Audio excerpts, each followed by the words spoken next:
আসসালামু আলাইকুম। সবাইকে স্বাগত জানাচ্ছি হাসিনাস কুকিং স্টাইলে।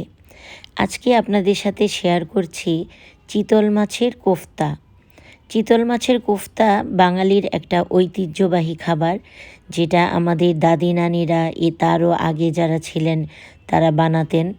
তো এই যে চিতল মাছটা দেখতে পাচ্ছেন, এই চিতল মাছগুলো দিয়ে আমি কোফতা বানাবো। তো প্রথমে মাছগুলোকে ভালো করে ধুয়ে নিতে হবে। ধুয়ে আঁশ ছাড়ানোর পরে ধুতে হবে। প্রথমে আঁশ ছাড়াতে হবে। তো এভাবে একটা পানির মধ্যে নিয়ে আঁশ ছাড়ালে আঁশগুলি ছিটবে না। তো দেখতে পাচ্ছেন ভালো করে মাছটাকে ধুয়ে পাটা পুতা দিয়ে এটাকে ভালো করে ছেঁচে নেওয়া হচ্ছে। আমার হেল্পিং হ্যান্ড আমাকে হেল্প করছে। তারপরে কেচি দিয়ে এটার পেটটা ফেরে তারপরে স্কিনটা আলাদা করে এটার পাল্পটা কুড়িয়ে নেবে। চামচ দিয়ে এভাবে পাল্পটা কুড়িয়ে কুড়িয়ে নেওয়া হচ্ছে। তো পুরো পাল্পটা কুড়িয়ে নেওয়ার পরে মাথা আর লেজটা কেটে সেটা রেখে দেব আলাদা করে।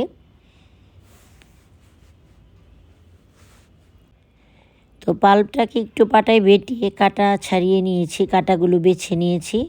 সেটার সাথে আদা রসুন বাটা, পেঁয়াজ রসুন আর কাঁচামরিচ একটু চপ করে দিয়ে দিয়েছি। সাথে হলুদ গুঁড়া, মরিচ গুঁড়া, ধনে গুঁড়া, জিরা গুঁড়া এগুলো দিয়ে সাথে একটু এটার সাথে মেখে নিব। আর স্বাদ মতো লবণ দিয়ে নিব অবশ্যই।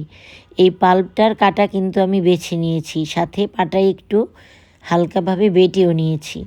তো এখন একটু সয়া সস আর গরম মশলা গুঁড়া দিয়ে আবারও হাতে ভালো করে মেখে নিব।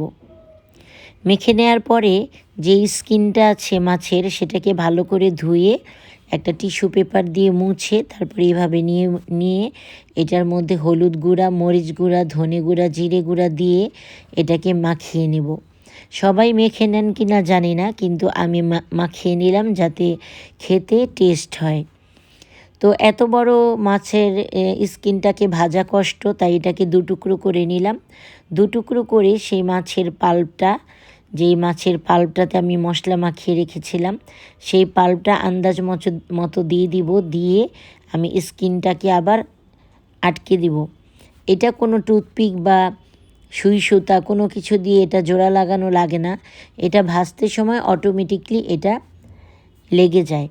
তো এভাবে আমি দুটা মাছই ভিতরে পাল্প দিয়ে নিলাম স্কিনের ভিতরে, দেখতে পাচ্ছেন।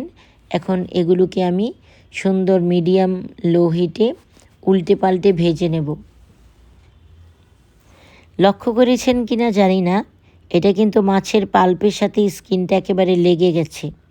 এটা ছোটার আর কোনো সম্ভাবনা নেই। তো মাছটাকে আমি ভালো করে ভেজে তারপরে উঠিয়ে নিব। উল্টে পাল্টে দু পিটি ভেজে নিলাম। তো ভেজে এখন আমি টমেটো আর পেঁয়াজ, রসুন, আদা রসুন বাটা একসাথে ব্লেন্ড করে নিব।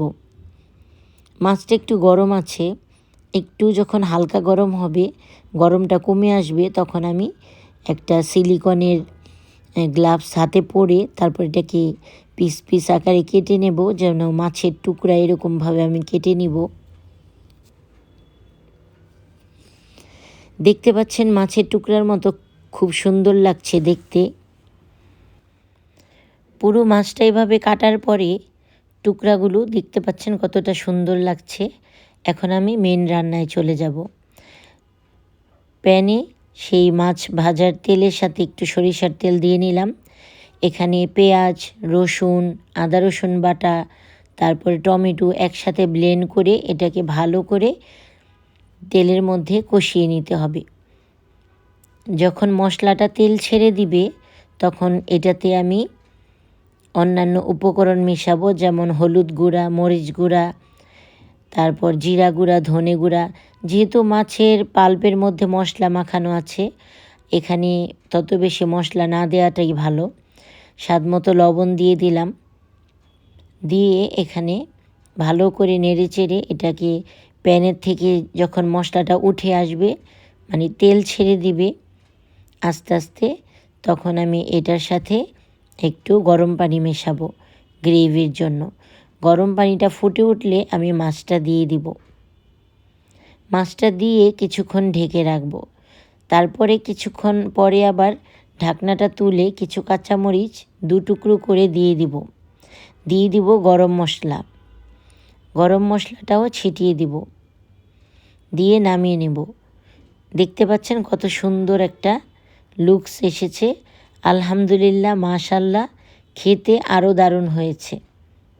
একবার অন্তত বাসায় বানাবেন। ফলি মাছের বানাতে পারেন, চিতল মাছেরও বানাতে পারেন।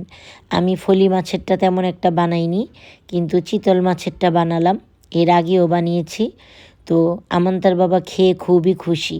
আপনারাও খুশি হয়ে যাবেন। আল্লাহ হাফিজ।